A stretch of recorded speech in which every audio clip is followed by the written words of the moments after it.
Mr. President, Senator Gazelka. I move that further proceedings under the roll call be dispensed with and the Sergeant of Arms be instructed to bring in the absentee members. On that motion, all in favor say aye. Opposed say no.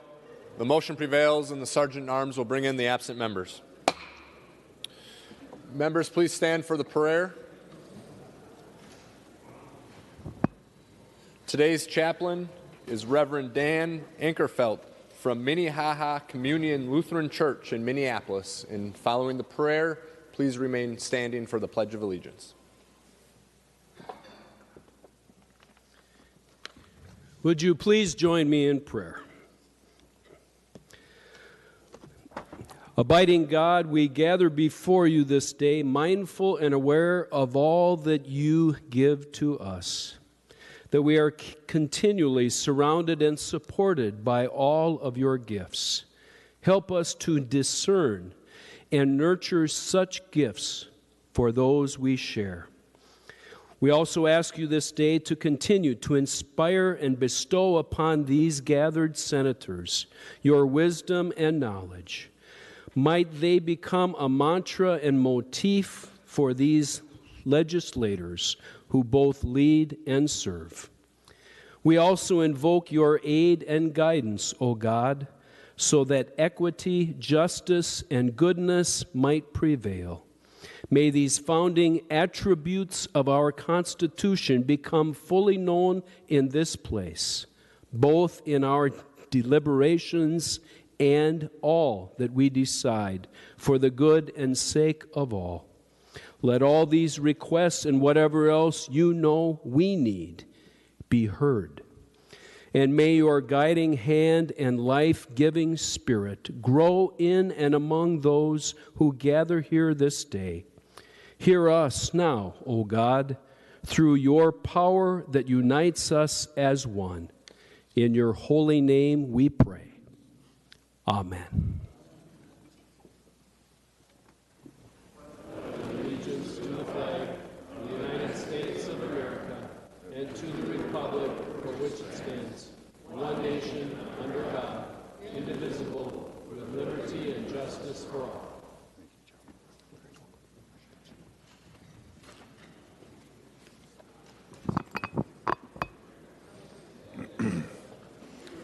The Secretary will take the roll. Senators Abler, Anderson B., Anderson P., Bach, Benson, Bigham, Carlson, Chamberlain, Champion, Clausen, Cohen, Swazinski, Dames, Dibble, Draheim, Dietzig, Eaton, Eichhorn, Eakin, Franzen, Friends, Gazelka, Goggin, Hall, Herr, Hayden, Hoffman, Housley, Howe, Ingebrigtsen, Isaacson, Jasinski, Jensen, Johnson, Kent, Kiffmeyer, Klein, Coran, Lane, Lang, Latz, Limmer, Little, Marty, Matthews, Miller, Nelson, Newman, Newton, Osmic, Pappas, Pratt, Rarick, Ralph, Rest, Rosen, Rude, Senjum, Simonson, Sparks, Tomasoni, Torres Ray, Utke, Weber, Westrom, Uyghur, Wickland.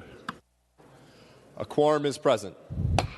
Members will begin on the Senate agenda today with the fifth order of business, reports of committee. In addition to the committee reports listed in the agenda, please note that there's also an addendum. Senator Gazelka. Mr. President, I move the committee reports printed in the agenda and the addendum be adopted. On the adoption of the committee reports, all those in favor say aye. Aye. Opposed say no. The motion prevails. Moving to the sixth order of business, second reading of Senate bills. The Secretary will read the Senate files listed in the addendum. Senate file numbers 1452, 2096, and 1757. Second reading. Moving to the seventh order of business, second reading of House bills. The Secretary will read the House file numbers listed in the agenda and the addendum. House files number 50 and 1244. Second reading. Moving to the eighth order of business, introduction and first reading of Senate bills. Members listed in today's Senate introduction calendar are Senate files 2615 through 2642. These Senate files will be given their first reading and referred as indicated. Moving to the ninth order of business, motions and resolutions. There are several authors' motions listed in the agenda. We'll take these authors' motions as one motion. All those in favor say aye. Opposed say no. Motion prevails. Continuing under motions and resolutions, Senator Senjum.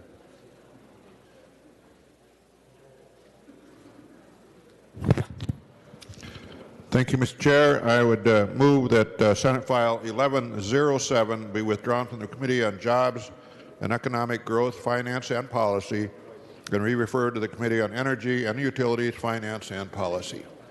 Both authors agree, and it's the right thing to do. Any discussion on the Senjum motion? Seeing none, all those in favor say aye. Opposed say no.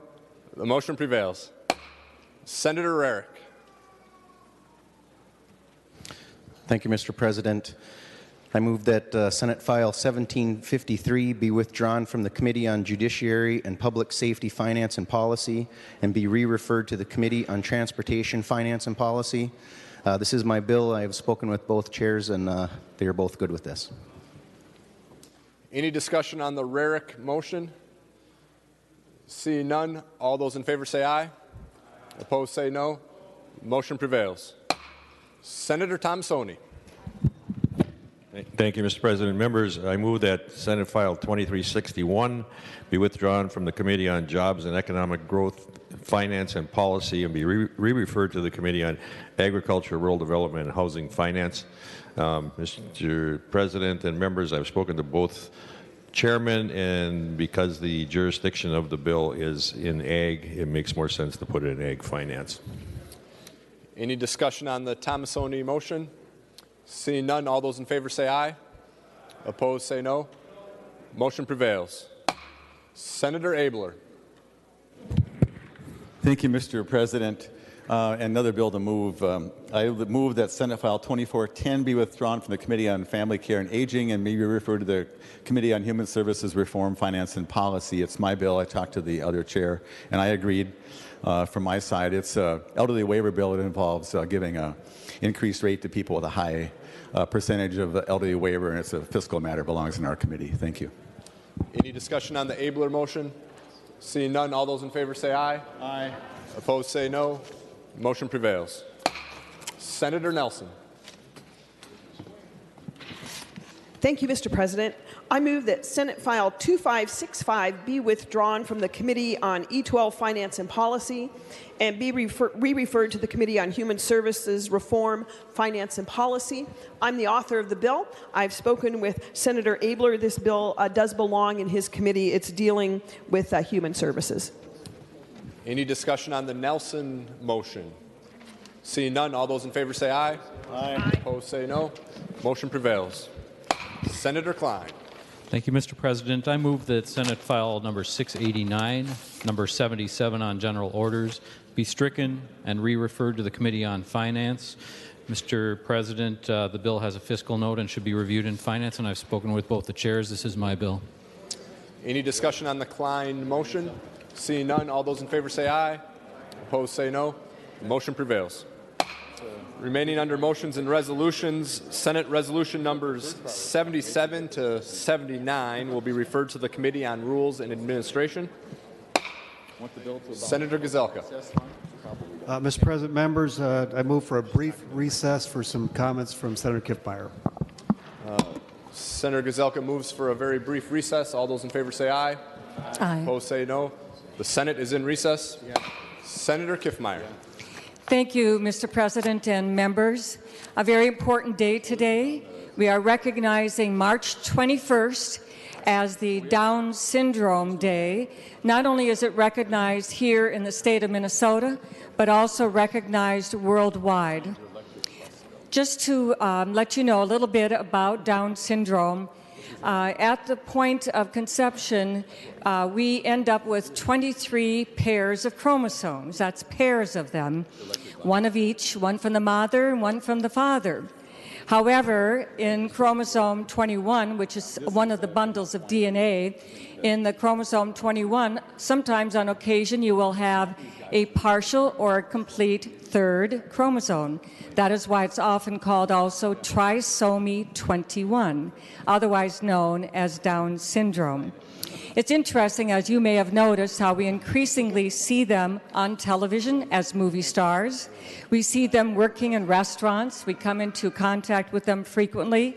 They're involved in our community, and they're a delight. They're naturally cheerful, hardworking, and contribute much to our community. So in recognition of that, I have put forward a Senate resolution. I want to thank my co-authors, Senator Gazelka, Senator Hoffman, Senator Abler, and Senator Benson.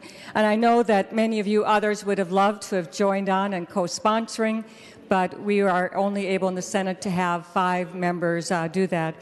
We have them, I will read the Senate resolution in part. Whereas Minnesotans who have Down syndrome are active citizens who contribute much to the overall quality of life in our communities, it is the desire of our community to create a place where all people can explore and develop their various abilities, enjoy productive work, and contribute by meaningful participation. We want to recognize organizations like the Down Syndrome Association of Minnesota, Gigi's Playhouse, and Jack's Basket, who organize activities and events to raise public awareness and advocate for the rights, inclusion, and well-being of Minnesotans with Down syndrome. So now the Senate of the state of Minnesota commends the Down Syndrome Association of Minnesota, Gigi's Playhouse, and Jack's Basket for all they do for their work with Minnesotans with Down syndrome on this day and in the future. And with that, Mr. President, we have members of the Down Syndrome Association of Minnesota in the gallery with us today. Members, if we could please rise and give them a round of applause for their work and their presence today.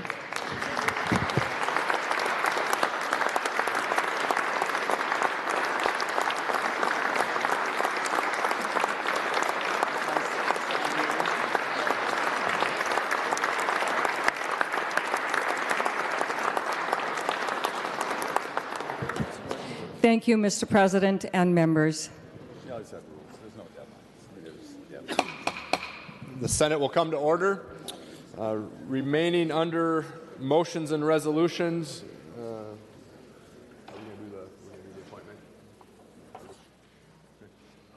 Senator Gazelka. Mr. President, is there a privilege report at the desk? There is. The Secretary will report the message. Senator Gazelka from the Subcommittee on Conference Committees recommends that the following senators be, and they hereby are, appointed as a conference committee on Senate File Number 1743. Senators Nelson, Uyghur, and Jasinski. Senator Gazelka moves that the foregoing appointments be approved.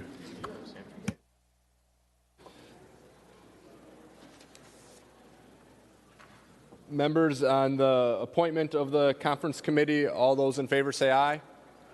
Opposed say no. The motion prevails. Remaining under motions and resolutions, Senator Gazelka.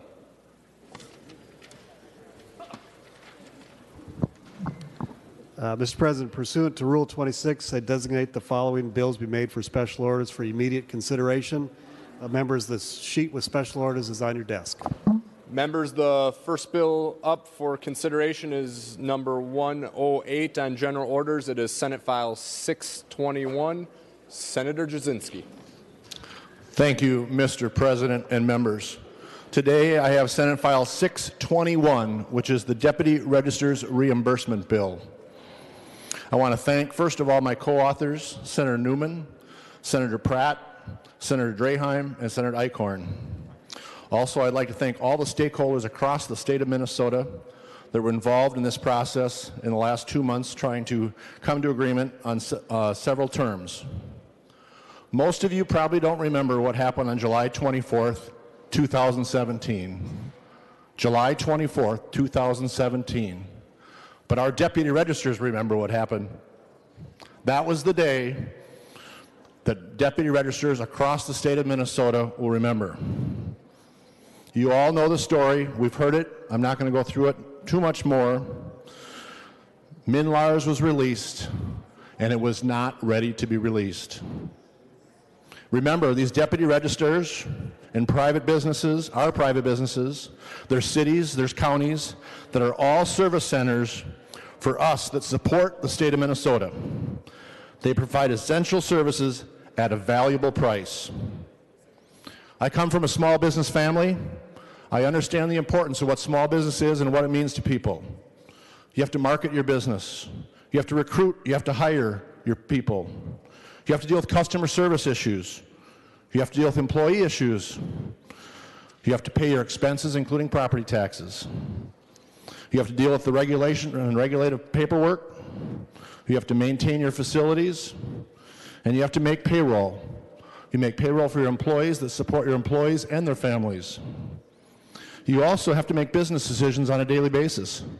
One of these is software that affects your business. In the case of the deputy registers, they don't pick this software. The state does. They have to rely on the software that the state provides for them to do business. Next, private businesses have to decide their pricing and their fees. Again, our deputy registers do not control these prices. We do. The legislature makes these decisions.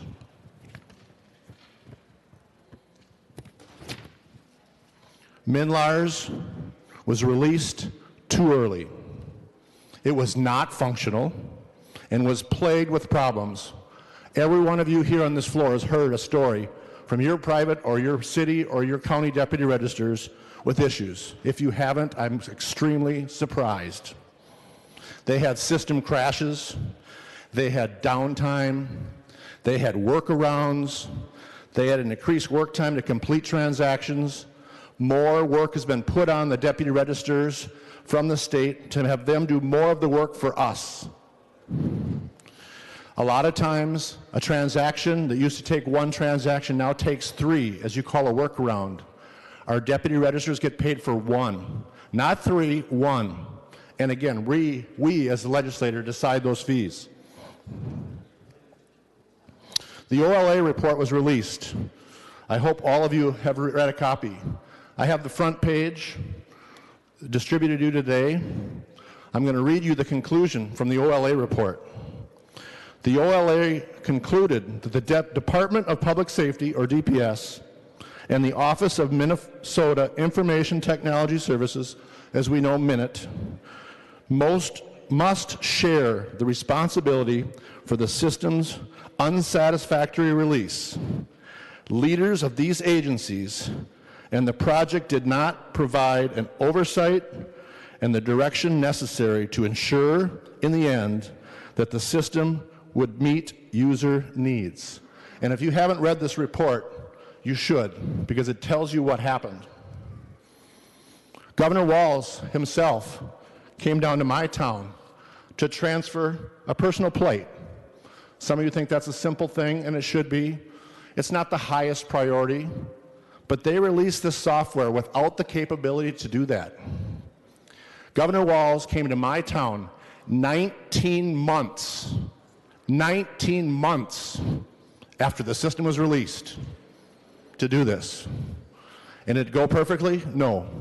There was another workaround. One of them was a workaround, one of them worked.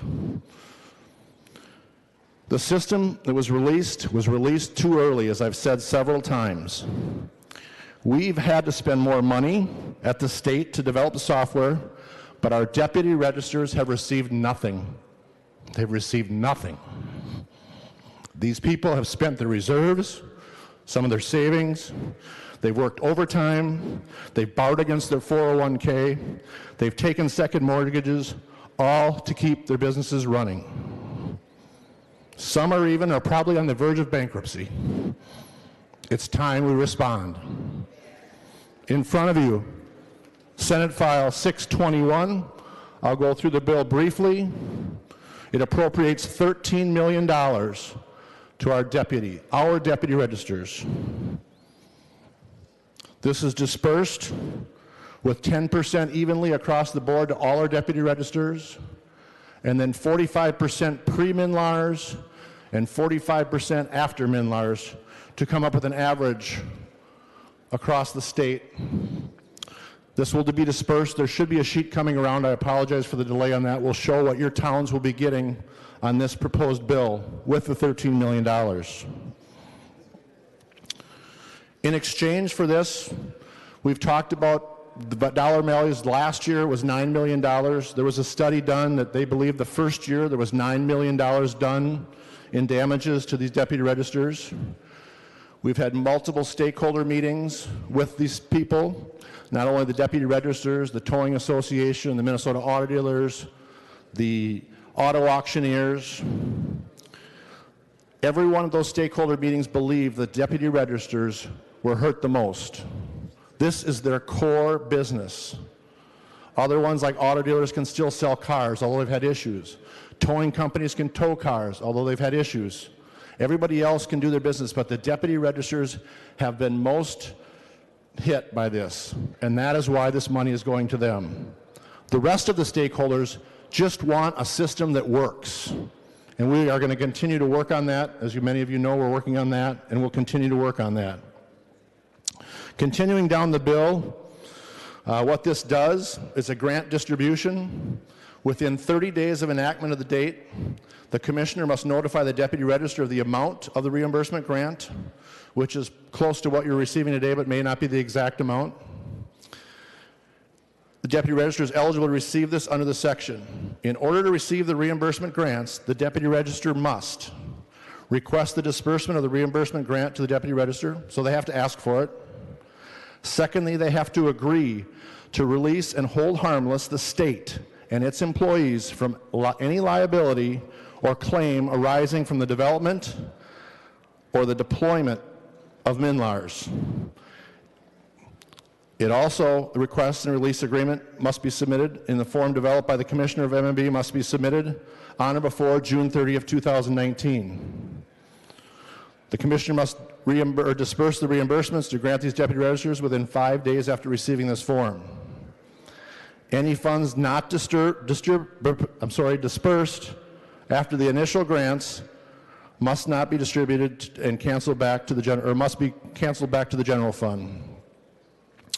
The state liability limitations. The creation of the payment of the reimbursement grants under this section is not an admission of liability by the state or its employees for any act or emission arising from the development and the development or deployment of MNLARs. There's an indemnification clause that some people are concerned about. But what this does is the state shall defend, save harmless, and indemnify any deputy register acting in good faith in their official capacity pursuant to Minnesota statutes against any claim or demand related to transactions completed by MNLARs or transaction that could not be completed because MNLARs lacked the functionality to complete the transaction for reasonable expenses, reasonable attorney fees, and judgments and fines. Here's the point you all need to know. This subdivision does not apply to acts constituting willful or wanton misconduct. So if the deputy registers did something wrong on their behalf that they did wrong, we are not indemnifying them. We are only indemnifying if there was something based on MNLARs. And that states the deputy registers must cooperate with the state to the fullest extent possible in investigating, preparation, and defense of a claim. This is the bill. It's fairly straightforward. I think it's long past due. We need to make these deputy registers whole, although this will not make them whole. We know that. But it is a good faith bill that will get them back some money back for what they've gone through. With that, I'll stand for questions. Discussion on Senate File 621. Senator Bigham. Thank you, Mr. President. I rise in support of Senate File 621. You know, Senator Jasinski is correct. MNLARs was released too soon, and it was released over the objection of counties that had a seat at the table, and that is unfortunate. And what this bill does is it helps. It helps especially the municipal registrars. Senator Jasinski talked about the private registrars, and I want to talk a little bit about how it helps counties and municipal registrars. Just to put this in context, members, Washington County, where I reside and represent, had to hire 6.5 FTEs to handle this. And I remember being on the county board and having to have this debate and how unfortunate and frustrating it actually was for our local governments having to deal with this. So those 6.5 FTEs equate to about $300,000 annually in new staff and $100,000 in technology because of this. And Washington County is the 5th largest county in the state. And so you can maybe take a look and estimate the numbers for Hennepin and Ramsey and Anoka and Dakota. What the state used to do for data entry related to MNLARS now falls on the registrars. And it's only fair that we look at how we can help them. And without some of this financial assistance from the state, this falls on your property taxes for Minnesotans and on the levy for the local governments that provide this service. So I appreciate Senator Jasinski bringing this forward, and I don't really have a question for him other than I think this is a good start, and we'll continue to have the discussion. Further discussion on Senate File 621, Senator Dibble. Thank you, Mr. President. Thank you for presenting this bill, Senator Jasinski. Mr.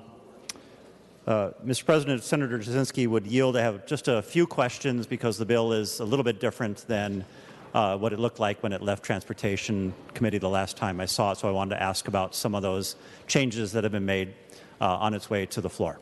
Senator Jasinski will yield. Senator Dibble.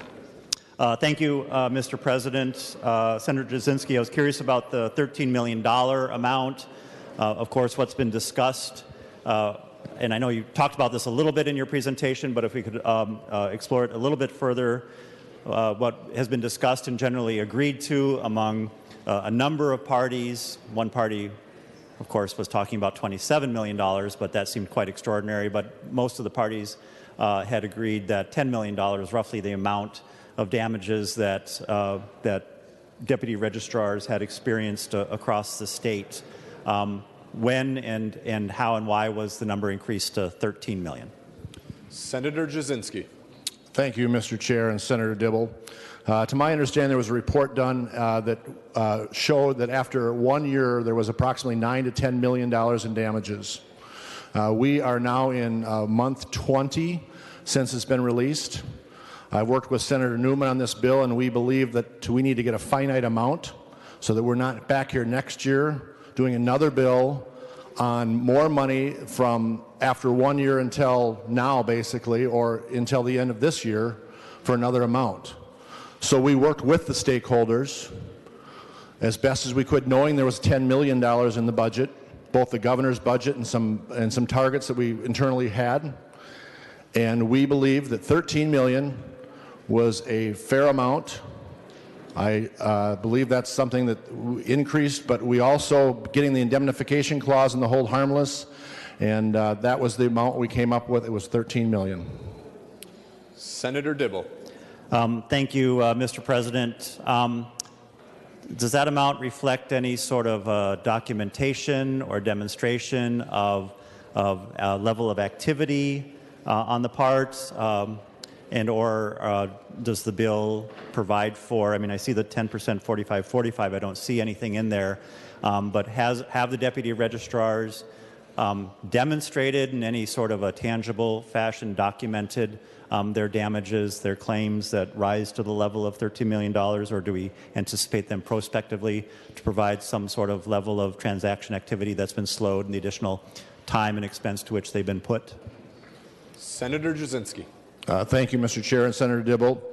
The amount of $13 million would not make them come forward with documentation.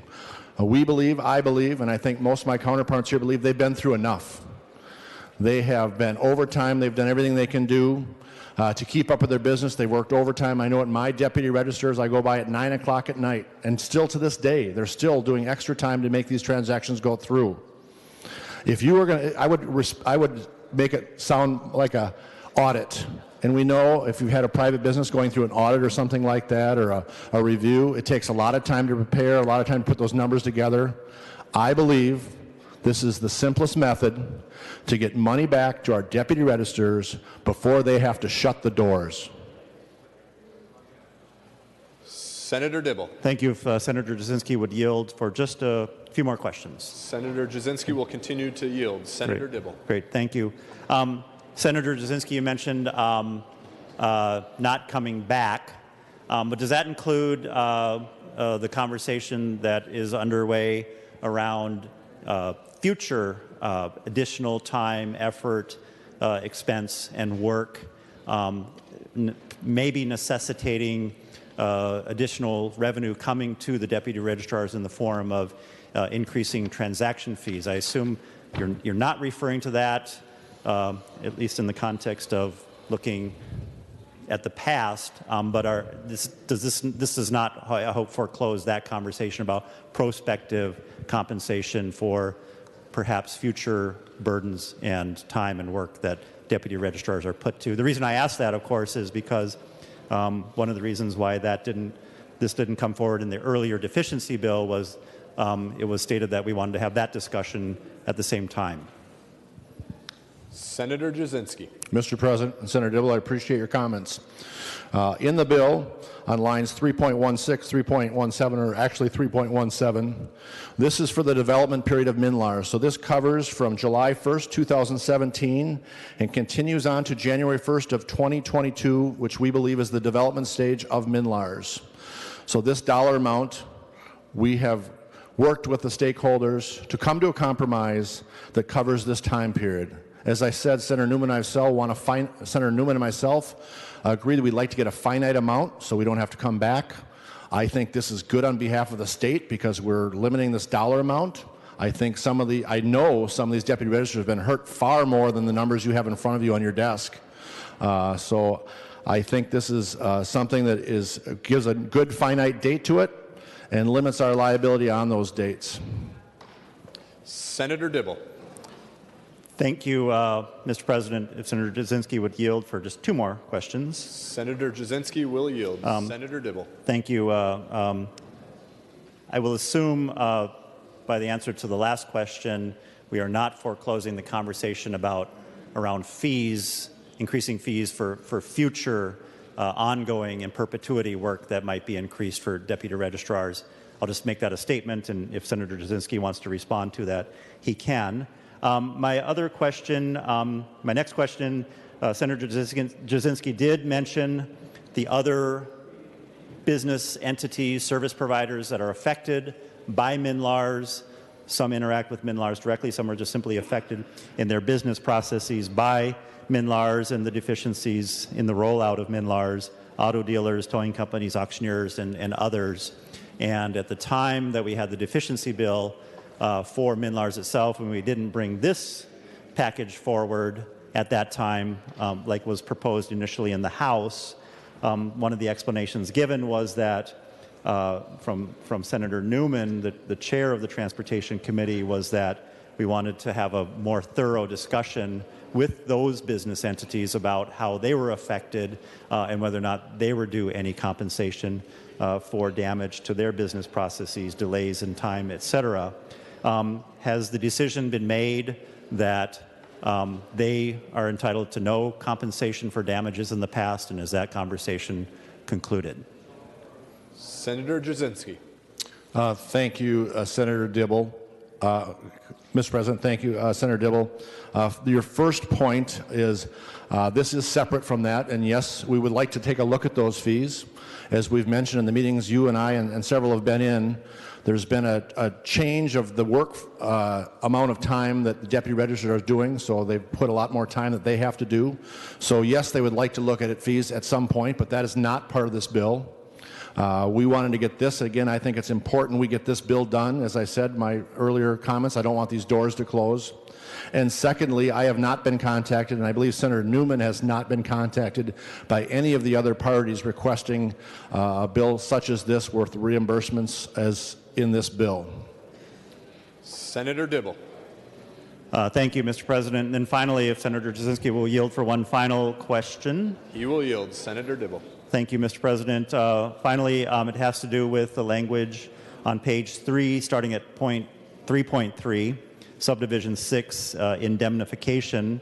I understand that this language was included in a delete everything amendment that was adopted in the Judiciary Committee, and it was presented without any prior conversation with the agency. It was seen for the first time when presented by the chief author, yourself, Senator Jasinski, and there was little discussion of it there and little discussion at a subsequent stop in the Finance Committee, and there continues to be some concern about unintended consequences and implications of this language.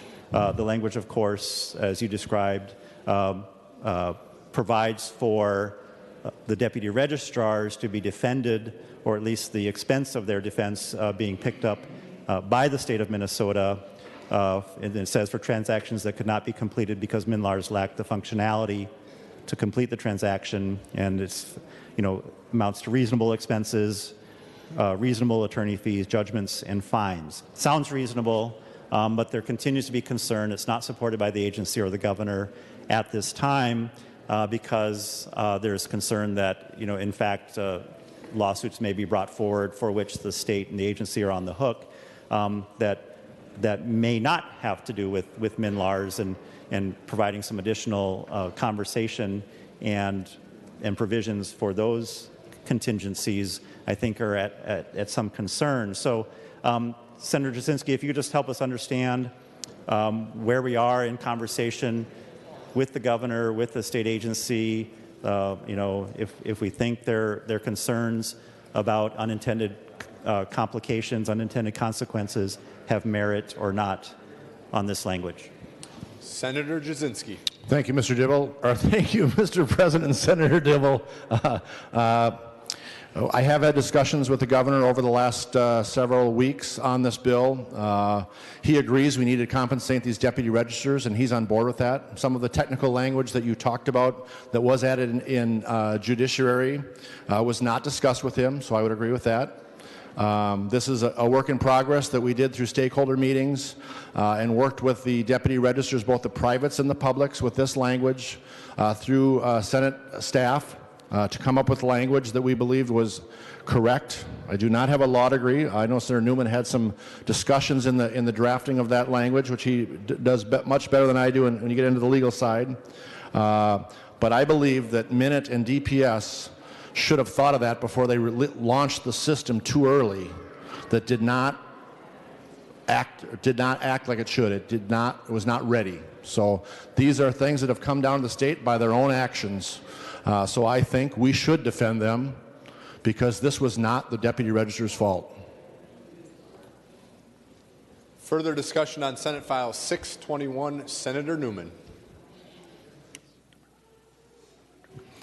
Thank you, Mr. President. I just want to stand and try and add a little bit more information to some of Senator Dibble's questions. First of all, regarding documentation in support of the claim, I will tell you that during the various MNLARS Steering Committee hearings, there was numerous deputy registrars that came in and gave oral testimony as to the damages that they have sustained. And during those hearings, they also provided us with documentation regarding their losses. And I will tell you that I have received many, many emails which also contain documentation with respect to their losses. In my estimation, the losses that the deputy registrars have in fact sustained far exceed the $13 million that are part of this bill. As far as future fees to be claimed or requested by the deputy registrars, those future fees are not on the table. And I anticipate the deputy registrars will in fact be asking for additional fees. I also anticipate that DPS will be asking for additional fees in handling the MNLARS system. So I fear, senators, that what will happen is we are going to be requested to provide more money for the development of MNLARS, more money for fee increases to the deputy registrars and more money for fee increases to DPS. So this is far from over, and we will be coming back here again in the future to talk about those, what I would anticipate would be significant amount of money to ultimately resolve the MNLARS situation. The question regarding whether other stakeholders have been contacted and are involved in this, I will tell you that in a very public way and in Transportation Committee hearings and in statements to the various stakeholders that I have talked to, I have very publicly said, if you've got a claim, you've got to come forward and tell us about it, because we are moving on this MNLARS claim issue, and we are going to try and resolve it. I have been told by the auto owners, who are one of the principal end users of this system, that what they are looking for is to have the system up and functioning properly. They're not looking for money. I have been told by the towing industry that they are not looking for money. What they are looking for is a reallocation of how they request information and pay for it, but not additional money. I've had no other end user stakeholders that have come forward and say, we have got a claim that we want to present, despite the fact that I have requested that they do so if they have such a claim. Finally, regarding the concern from the governor's office, I don't dispute that. And I would tell you that it looks to me like this will go to conference committee. We will address the issue that the governor is concerned with. But having said that, I will tell you that part of the negotiation was to protect the DRs against further comebacks, just as we have protected ourselves against further comebacks from the DRs. So I just wanted to add that as further information, Senator Dibble, to your questions. Further discussion on Senate File 621, Senator Dames. Thank you, Mr. President, and I'd like to stand and rise in support of Senate File 621 and thank Senator Jasinski for bringing this forward. It doesn't make much difference if you're in a small Deputy Registrar's office or a larger one. There's been a lot of problems, a lot of issues, and these folks have really kind of been put through the ringer. And unfortunately, this was unnecessary, in that a few people decided that they were going to move a program forward that wasn't ready for prime time, and it's been very troublesome for a lot of our folks. So I do hope that everybody can give this a green vote. We can move this forward and get these people taken care of, because it is a matter in many cases if they're going to be able to continue to turn the lights on and do business. So we need to step forward and do what we can. Further discussion on Senate File 621, Senator Frentz. Thank you, Mr. President. Thank you, Senator Jasinski, for bringing this forward. Thank you, Senator Newman, and everybody on the Transportation Committee. I am a yes on the bill. It does two things that we should be doing. It compensates deputy registrars, and it gets a release for the state, meaning this is the end of the question. That's a good thing. But the indemnification provision I do not believe is workable. It raises a question of how much more we're going to use state money to defend lawsuits against individual citizens, organizations, and entities. I understand the governor's office not only didn't agree to it, but wasn't consulted on it. So that gives me a concern that that provision is going to delay this money getting to the deputy registrars if we get held up on that issue. And I am a yes on the bill, and I thank it for being brought forward. I just want to raise the question of indemnification. A deputy registrar cannot be sued for the state's negligence. If a deputy registrar did something wrong, that's an action that the state has no business indemnifying or paying for lawyers or claims or fees for. With that, I'd just say thanks very much, Mr. President. Further discussion on Senate File 621, Senator Nelson. Thank you, Mr. President. I rise in favor of Senate File 621. I thank Senator Jasinski for taking the lead on this. It's a place we never should have needed to be. As has been said before, these problems with the MNLARS rollout were identified well before the rollout, Deputy Registrars Wright in my district identified those problems. We sent them to the commissioner, asked for a timeline of when they would be fixed, but we didn't get that. Instead, we got the full rollout, and unfortunately, the deputy registrars are at the front end of this, and even in the height of some of the Minlar's mayhem, the instruction to the deputy registrars was to just send their customers to the state website.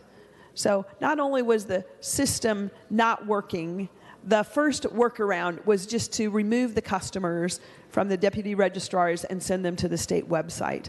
They have indeed suffered greatly through this year-and-a-half long mess. So I am rising in strong support of 621 and urge a quick passage into law. See no further discussion on Senate File 621. The Secretary will give the bill its third reading. Senate File number 621, a bill for an act relating to transportation. Third reading. Final discussion on Senate File 621. Senator Jasinski. Thank you, Mr. President. Members, I thank you for today taking the time to listen to the discussion about this. I also want to take this time to thank the governor. The governor has been more involved in the last 2 months since we've been in than I've seen in the previous 2 years. I hope that we can work on language that gets this money out to the deputy registers as soon as possible. I'll be in contact with him. I want to thank everybody again. And I know the deputy registers out there will see this. And I don't think you'll ever get a letter saying I'm sorry. But on behalf of the state of Minnesota, I will say we are sorry for what happened. And I urge a green vote today. See no further discussion. The Secretary will take the roll on Senate File 621.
All senators having voted who have the desire to vote, the secretary will close the roll. There being 60 ayes and 6 nays, the bill is passed and its title agreed to. Members, the next bill up for consideration is number 110 on general orders, Senate File 307. Senator Limmer. Thank you, Mr. President. Senate File 307 addresses a deficiency in the Disaster Assistant Contingency Account. As a background, Minnesota established this account in 2014 to cover the state's share of federally declared disasters when declared by FEMA, the Federal Emergency Management Agency. Our portion of that account is 25% of whatever the federal government estimates the damage to be.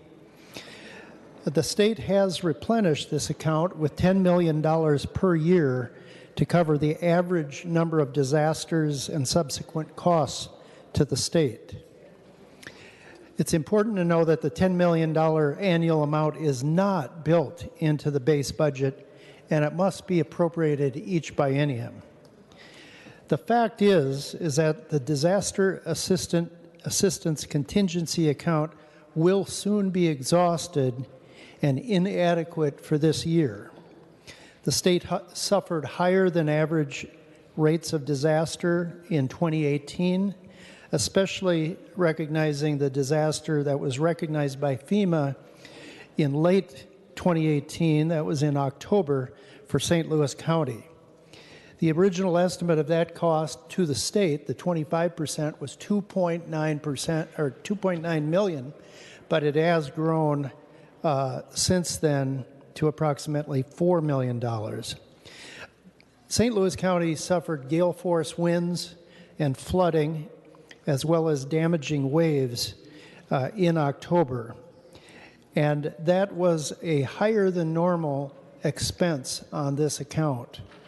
The additional concern is that even if we pay for the full cost, this account does not have enough money for the rest of fiscal year 2019. This bill transfers $10 million to the account to cover the last of the 2018 FEMA expenses and declarations, as well as provide a cushion for any spring disasters that may occur before the end of the fiscal year. I'll stand for any questions, Mr. President. Further discussion on Senate File 307.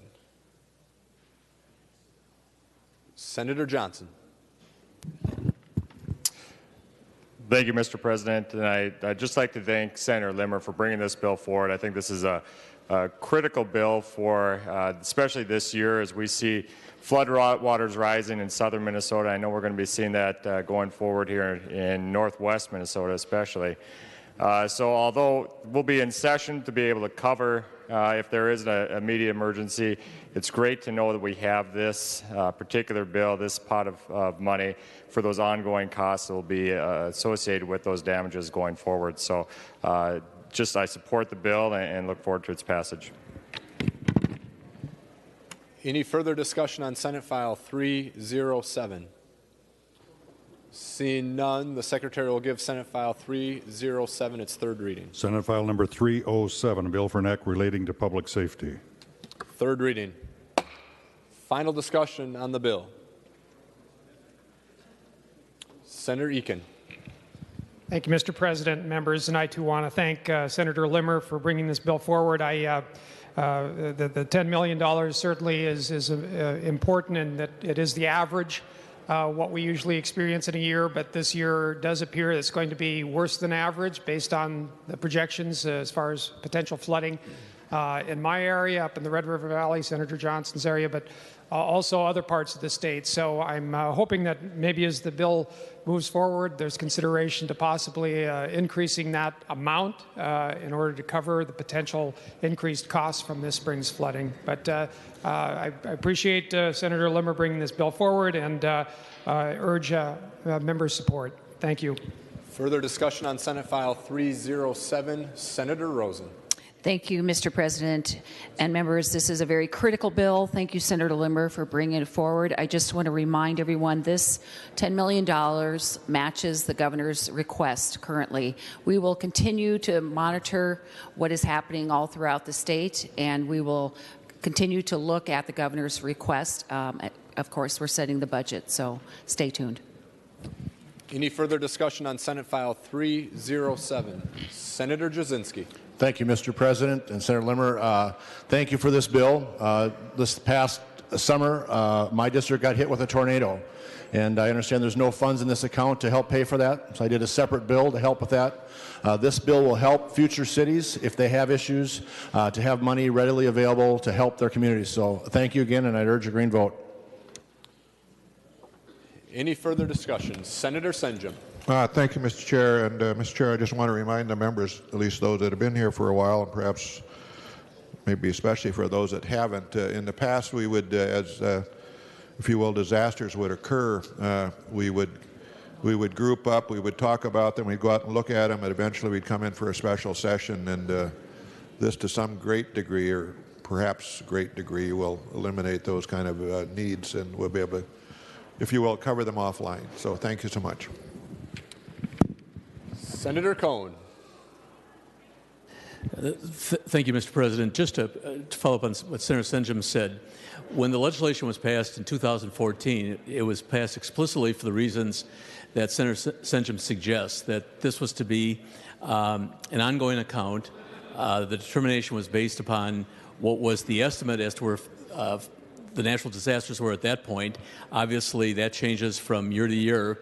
It's possible that in the future we'll have to take a look at a larger ongoing account, but I'm pleased with this legislation, because I think this legislation, plus what we've done over the last couple of years, institutionalizes this account, where folks are not going to be looking to raid the account as a one-time account for other purposes, but to make sure it's protected for the natural disasters that do take place, and to keep in mind that wherever it happens, it's something that's beyond the control of the folks who live in the particular geography, and to make sure that this Senate always keeps in mind that this is not an account to be used for any other purposes but for the purpose for which it was originally authored.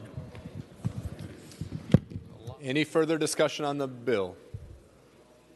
Seeing none, the Secretary will take the roll on Senate File 307.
All senators having voted who have the desire to vote, the Secretary will close the roll. There being 67 ayes and 0 nays, the bill is passed and its title agreed to. Remaining under motions and resolutions, we will move to the 13th order of business, announcements of Senate interest. Without objection, the following senators will be excused from today's session. Senator Jensen from 11:55 to 12:05. Members, any announcements of Senate interest? Senator Hoffman. Thank you, Mr. President and members. Senator Abler and I have been passing around the letters regarding our Liberian neighbors and friends here in Minnesota. And when President George Bush put together the designated Liberians for DED in 2007, the protection has been extended several times. But there's immediate action that needs to happen. This program will end at the end of March, so we have about a week left. We've done a resolution singular, and there's a joint resolution that's being done, as well as letters that were petitioned from the House. And so I would ask members, we would ask you to feel free to sign the letters that we sent out to you, that we could send as a body or individually to our congressional leaders and to our president to say, look, our neighbors and friends in Minnesota still don't have peace back at home, and we need to extend the DED. So I just wanted to bring that to everybody's attention, Mr. President, and would hope that we have some resolve going forward for our friends and neighbors. Thank you. Further announcements, Senator Abler. And Mr. President, just part B to that, only to add my voice to the topic to make sure people know this is not anything partisan in the least. These librarians have been amazing neighbors of ours, workers, and this is their home. And I appreciate that most individuals, or all of us, I don't know, are willing to sign a letter. And then we'll mail this off to the President and members of Congress. And so I think that maybe they'll listen to our voice, pray it works, on behalf of all these great families. Thank you. Mr. President? Senator Eaton. Thank you. I just wanted to also state that our communities in Brooklyn Center and Brooklyn Park would be devastated by the loss of these wonderful citizens. They have businesses, they own homes, and it would be an economic death throw. I mean, we really need them to stay. They do the work in the nursing homes and the home care. As you know, there's a labor shortage, so please sign the letters. Further announcements, Senator Senjum. Thank you, Mr. President. Mr. President, I've been asked on behalf of, I believe, the Minnesota Historical Society, there's a number of posters in the Senate Information Office reflecting the grand opening of the state capitol, the new grand opening. They have them for you. If you'd like one or more, I suspect you can stop in there and pick one up. Are there any additional announcements of Senate interest? Seeing none, Senator Benson. Mr. President, I move that the Senate do now adjourn until Monday, March 25th at 11 a.m. Senator Benson moves that the Senate do now adjourn until Monday, March 25th, 2019 at 11 a.m. All those in favor say aye. Opposed say no. The motion prevails. The Senate is adjourned.